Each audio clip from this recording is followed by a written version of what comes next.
نئی صبح audio column service میں خوش آمدید۔ روزنامہ جنگ سے کالم پیش ہے کابل، دہلی اور تہران سے آنے والی ہوائیں اور ہم۔ کالم نگار ہیں محمود شام اور آواز ہے ہانیہ مبین کی۔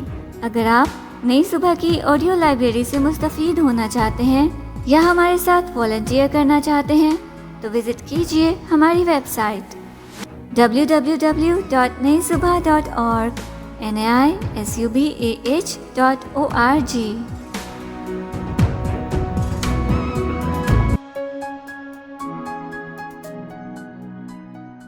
کابل، دہلی، تہران سے آنے والی ہوائیں اب سرگوشیاں نہیں خبردار کر رہی ہیں کہ وہاں برپا ہونے والی تبدیلیاں اس کشور حسین پر بھی اثر انداز ہونے والی ہیں۔ افغانستان سے امریکی افواج ذلت اور رسوائی کے زخم لے کر اپنے وطن پسپا ہو رہی ہیں۔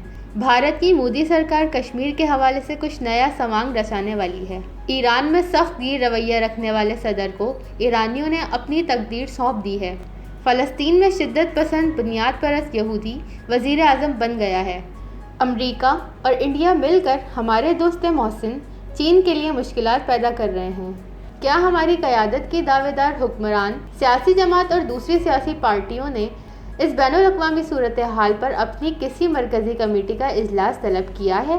کیا مسلم لیگ نون کے supreme court leader Mian Nawaz Sharif, نائب صدر مریم نواز نے، اپوزیشن لیڈر شہباز شریف نے، جمعیت علماء اسلام کے سربراہ مولانا فضل الرحمان نے ان عالمی مسائل پر کوئی پالیسی بیان جاری کیا ہے؟ کیا دنیا میں رونما ہونے والی یہ طغیانیاں سرحدوں پر خاردار باڑ کی وجہ سے پاکستان میں داخل ہونے سے رک جائیں گی؟ کئی سال حکومتیں کرنے والی عالمی مسائل سے نمٹنے والی یہ پارٹیاں ایسی قیامتوں کے نتائج فراموش کر چکی ہیں۔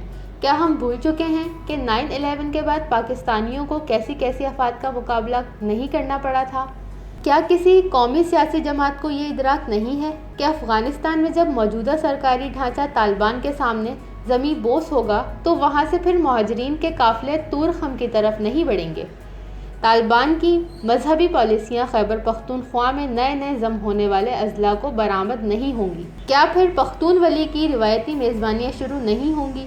ہم جمہوریت کے عشق میں اکثر جنونی ہو جاتے ہیں۔ آئین کی بالادستی ہمیں بہت ستاتی ہے۔ پارلیمانی نظام سے ہمیں شرعی محبت ہو گئی ہے۔ جمہوریت کا ستون اور پارلیمانی نظام کی طاقت تو ایسی سیاسی جماعتیں ہوتی ہیں جن کی تنظیم ملک گیر ہوں، جن کی جڑیں ملک کے کونے کونے میں ہوں، جن کی رکنیت ہر شہر میں، ہر قصبے میں ہوں۔ آئین کی روح سے تو ایسی سیاسی پارٹیوں کو الیکشن میں حصہ لینے کا اختیار ہوتا ہے جس میں ملک کا ہر شہری مذہب، نسل، علاقے، زبان اور قبیلے کے امتیاز سے بالاتر ہو کر شامل ہو سکے۔ ان کے نام بھی ایسے ہونے چاہیے جو کسی شہری کے پارٹی میں داخلے میں رکاوٹ نہ ہوں۔ مجھ جیسے تاریخ اور سیاست کے طالب علموں کو دکھ ہوتا ہے کہ ہماری سیاسی پارٹیاں اپنے علاقوں تک محدود ہو کر رہ گئی ہیں۔ پاکستان مسلم لیگ نون پنجاب کی پارٹی ہو کر رہ گئی ہے۔ پاکستان تحریک انصاف حکومت کے دفاتر میں سمٹ گئی ہے۔ پاکستان پیپلز پارٹی سندھ اور وہ بھی دیہی سندھ تک رہ گئی ہے۔ کراچی والوں کے دل جیتنے اور یہاں اپنی پارٹی تنظیم موثر کرنے کی کوشش کرتی دکھائی نہیں دیتی، صرف سرکاری حکومتوں پر غلبہ پا رہی ہے۔ جمعیت علماء اسلام بلوچستان اور کے پی میں ہے یا دینی مدارس میں۔ ANP KP میں بھی چند اضلاع تک۔ کیا زمانہ تھا کسی وقت پورے ملک میں اس کا غلبہ ہوتا تھا۔ MQM اپنے گڑھ میں بھی بہت سمٹ کر رہ گئی ہے۔ کسی دور میں پورے ملک کی سیاسی طاقت کا توازن اس کے ہاتھ میں ہوتا تھا۔ بلوچستان میں علاقائی پارٹیاں ہیں جو وہیں تک اختیار رکھتی ہیں۔ بلوچستان عوامی پارٹی نے KP میں ضم ہونے والے اضلاع میں کچھ سیٹیں لی ہیں، لیکن اس کا نام اسے علاقائی پارٹی بناتا ہے۔ ایسی پارٹیوں کو الیکشن کمیشن کیسے اجازت دیتا ہے؟ یہ ایک آئینی اور اخلاقی سوال ہے۔ بجٹ کسی بھی ملک کے سال بھر کے لیے اقتصادی لائحہ عمل طے کرتا ہے، ملک کی جسمانی اور روحانی صحت کا ضامن ہوتا ہے۔ اس کے لیے تیاری بہت پہلے سے ہونی چاہیے۔ واگا سے گوادر تک 23 کروڑ پاکستانیوں نے دیکھ لیا ہے کہ بجٹ کے اہم اور حساس ترین موقع پر حکمران پارٹی سمیت سب سیاسی پارٹیوں کے کیا رویے تھے۔ کیا انہیں مذہب اور ذمہ داریاں کہا جا سکتا ہے؟ کیا معیشت جیسی حقیقت سے سنجیدہ برتاؤ نہیں ہونا چاہیے؟ پارلیمانی نظام کی کامیابی کا دار و مدار صرف حکمران پارٹی پر نہیں، حزب اقتدار اور حزب اختلاف دونوں پر ہوتا ہے۔ ہر پارٹی نے ایک متبادل کابینہ تشکیل دی ہوتی ہے، جس میں متبادل وزیر اپنے اپنے شعبے کے مسائل اور امور پر مسلسل نظر رکھتے ہیں۔ مہذب جمہوریتوں میں تو ہر ماہ ہر شے پر پالیسی رپورٹیں بھی جاری کی جاتی ہیں۔ پارٹی کے ماہرین اور محقق سارے شعبوں کی معلومات کا سنجیدگی سے جائزہ لیتے ہیں۔ صرف ہلہ گلہ، شور و غل اور دھول دھپا نہیں ہوتا، یہ 23 کروڑ عوام کی صحت، روزگار اور بقا کے مسائل ہیں۔ ذمہ دار سیاسی پارٹیاں ہر سال باقاعدگی سے اپنے 1 ضلعی، 2 صوبائی اور 3 قومی کنونشن منعقد کرتی ہیں، جس کے لیے مندوبین باقاعدہ منتخب کیے جاتے ہیں۔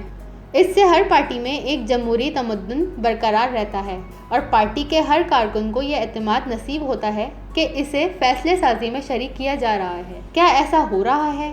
یہ ایک بڑا سوالیہ نشان ہے۔ پہلے تو یہ بحث ہوتی تھی کہ ہمارے سیاسی رہنما کتابوں کے مطالعے نہیں کرتے، صرف اخبارات پڑھتے ہیں۔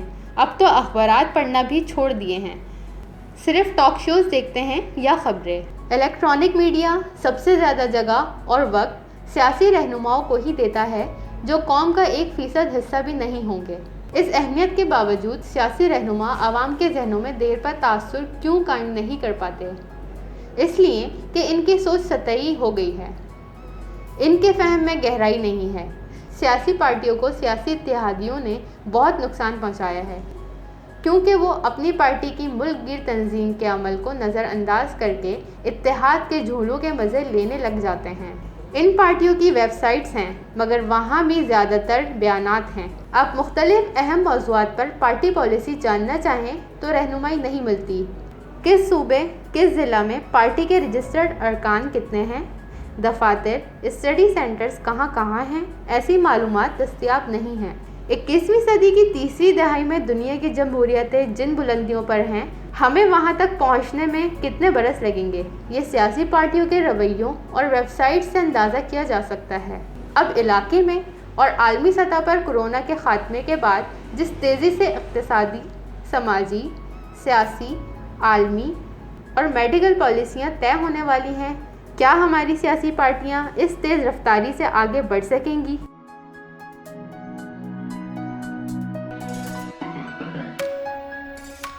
یہ معلوماتی مواد نئی صبح کی جانب سے پیش کیا گیا۔ اپنی آراء کے اظہار کے لیے کامنٹ کیجیے یا ڈسکرپشن میں دیے گئے رابطے کے ذرائع استعمال کیجیے۔